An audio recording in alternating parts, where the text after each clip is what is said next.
Đất nước ta có rất nhiều cảnh quan hùng vĩ, danh lam thắng cảnh trải dài từ Bắc tới Nam với vô vàn điều thú vị, mới mẻ. Hãy cùng khám phá nét độc đáo về các tỉnh thành Việt Nam qua 12 thông tin bổ ích sau đây nhé. Các bạn có biết nhà máy thủy điện lớn nhất Việt Nam hiện nằm ở tỉnh nào không? Nhà máy thủy điện lớn nhất Việt Nam là nhà máy thủy điện Sơn La với công suất lắp đặt 2.400 MW. Nhà máy được xây dựng trên sông Đà tại xã Ích Ông, huyện Mường La, tỉnh Sơn La.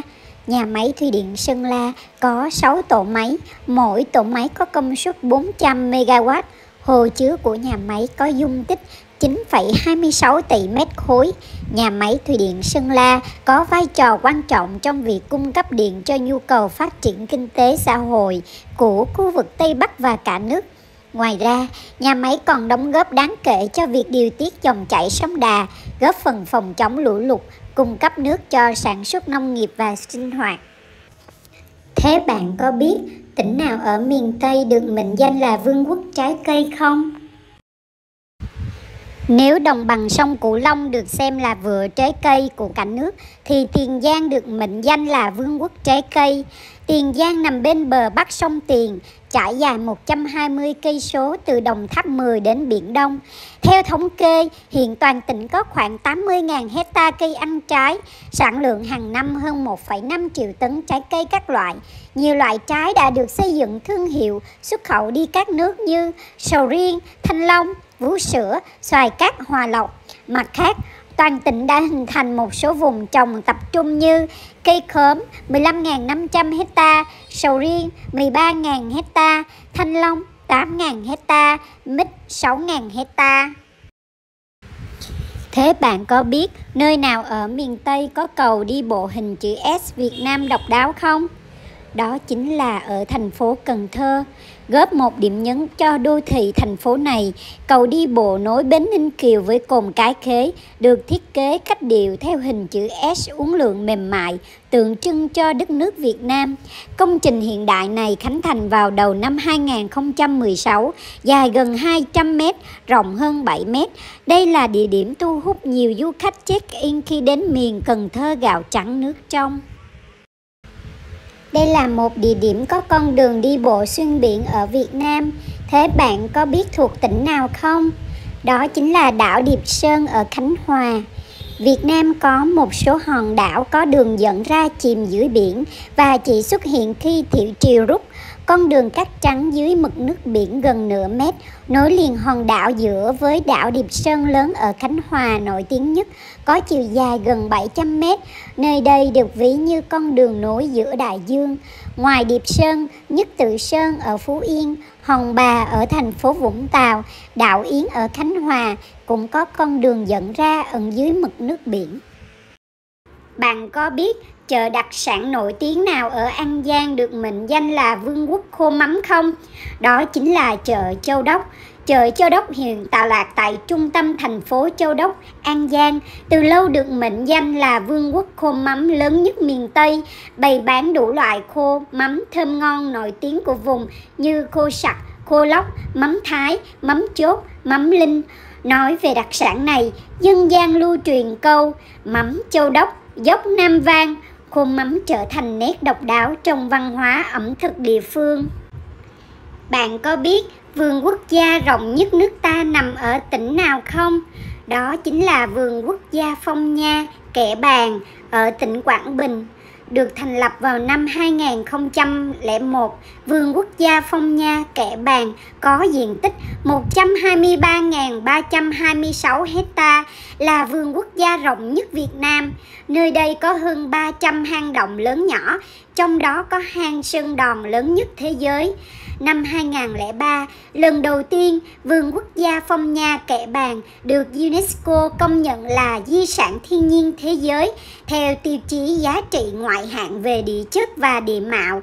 Đến năm 2015, vườn quốc gia Phong Nha Kẻ Bàng được vinh danh di sản thế giới lần 2 với 2 tiêu chí đa dạng sinh học và hệ sinh thái. Bạn có biết hiện nay Việt Nam có 5 thành phố trực thuộc Trung ương, đó là 5 thành phố nào không? Hiện nay, Việt Nam có 5 thành phố trực thuộc Trung ương gồm Hà Nội, thành phố Hồ Chí Minh, Hải Phòng, Đà Nẵng và Cần Thơ. Ngoài 5 thành phố này thì Trung ương cũng định hướng thêm 15 tỉnh trong thời gian sắp tới sẽ trở thành thành phố trực thuộc Trung ương. Theo đó, tại khu vực miền Bắc sẽ có 8 tỉnh được định hướng để trở thành thành phố trực thuộc Trung ương.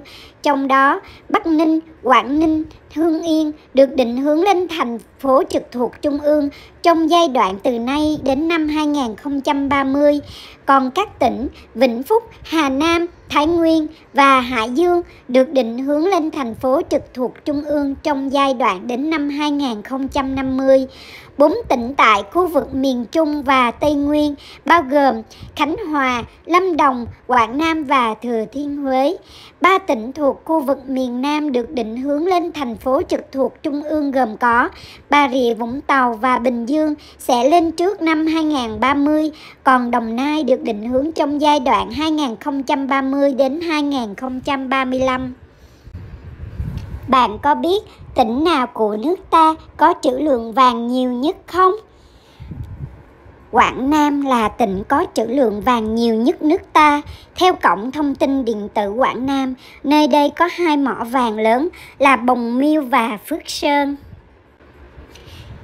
Bạn có biết tỉnh nào ở miền Trung nước ta có làng gốm cổ bậc nhất Đông Nam Á không? Đó chính là làng gốm cổ Bào Trúc ở tỉnh Ninh Thuận. Nằm ở huyện Ninh Phước, tỉnh Ninh Thuận, Bào Trúc được xem là làng gốm cổ bậc nhất Đông Nam Á còn tồn tại đến nay. Cổng Thông tin Điện tử Sở Văn hóa, Thể thao và Du lịch Ninh Thuận cho biết làng gốm cổ Bào Trúc có lịch sử hình thành và phát triển hơn 800 năm, nổi tiếng với những sản phẩm gốm thủ công, không dùng bàn xoay độc đáo. Nghệ thuật làm gốm truyền thống của người Chăm làng Bào Trúc đã được công nhận di sản văn hóa phi vật thể quốc gia. Thế bạn có biết thành phố nào được ví là tiểu Paris ở Việt Nam không? Đó chính là thành phố Đà Lạt. Thành phố Đà Lạt thuộc tỉnh Lâm Đồng, nằm trên cao nguyên Lâm Viên ở độ cao 1.500 m so với mặt nước biển. Đà Lạt rộng hơn 393 km², được công nhận là đô thị loại 1 năm 2009. Thời Pháp thuộc, thành phố có tên Dat Alice Latitium Alice Temporium, nghĩa là cho những người này niềm vui, cho những người khác sự mát mẻ. Thời đó, Đà Lạt có hơn 1.300 biệt thự với kiến trúc đa dạng, nhiều nhất là kiến trúc phía bắc nước Pháp, nên được ví là tiểu Paris. Vậy bạn có biết tên gọi tỉnh nào có nghĩa là sông nhỏ đổ vào sông lớn không? Đó chính là tỉnh Hà Giang. Theo báo Hà Giang, nghĩa Hán Việt của từ Hà và Giang đều là sông. Tuy nhiên, Hà chỉ sông nhỏ, còn Giang là sông lớn, dài. Do đó, tên gọi của Hà Giang có nghĩa là sông nhỏ đổ vào sông lớn. Thực tế, địa hình Hà Giang có mật độ sông, suối tương đối dày. Dù nông, sâu khác nhau, các sông có điểm chung là độ dốc lớn, nhiều gành thác, không thuận lợi cho giao thông đường thủy. Và bạn có biết tỉnh thành nào được xem như tấm lá chắn phía đông của đất nước Việt Nam không? Đó chính là thành phố Hải Phòng. Hải Phòng là thành phố ven biển, nằm phía đông miền duyên hải Bắc Bộ, cách thủ đô Hà Nội 102 km. Phía bắc và đông bắc giáp Quảng Ninh, phía tây bắc giáp Hải Dương, phía tây nam giáp Thái Bình và phía đông là bờ biển chạy dài 125 km. Là vùng đất đầu sóng, ngọn gió, phên dậu, còn gọi là tấm lá chắn phía đông của đất nước. Hải Phòng có vị thế chiến lược trong toàn bộ tiến trình đấu tranh dựng nước và giữ nước của dân tộc ta. Hải Phòng là vùng đất in đậm dấu ấn trong lịch sử chống giặc ngoại xâm phương Bắc với các chiến thắng trên sông Bạch Đằng năm 938 do Ngô Quyền lãnh đạo, trận chiến năm 981 của Lê Hoàng, trận Bạch Đằng năm 1288 của Trần Hưng Đạo. Thế kỷ 15, trong dư địa chí Nguyễn Trãi đã ghi về trấn Hải Dương. Ấy là trấn thứ nhất trong 4 trấn và là đứng đầu phên Dậu phía đông. Đất Hải Phòng ngày nay chính là vùng biển của Hải Dương cũ và là vành ngoài cùng của phên Dậu phía đông. Các bạn có thấy thú vị sau khi la cà với Coca hôm nay không? Nếu bạn thích video này thì hãy like và chia sẻ những suy nghĩ của mình ở phía bên dưới. Và đừng quên nhấn nút đăng ký để có thể cập nhật kịp thời những video tiếp theo nhé.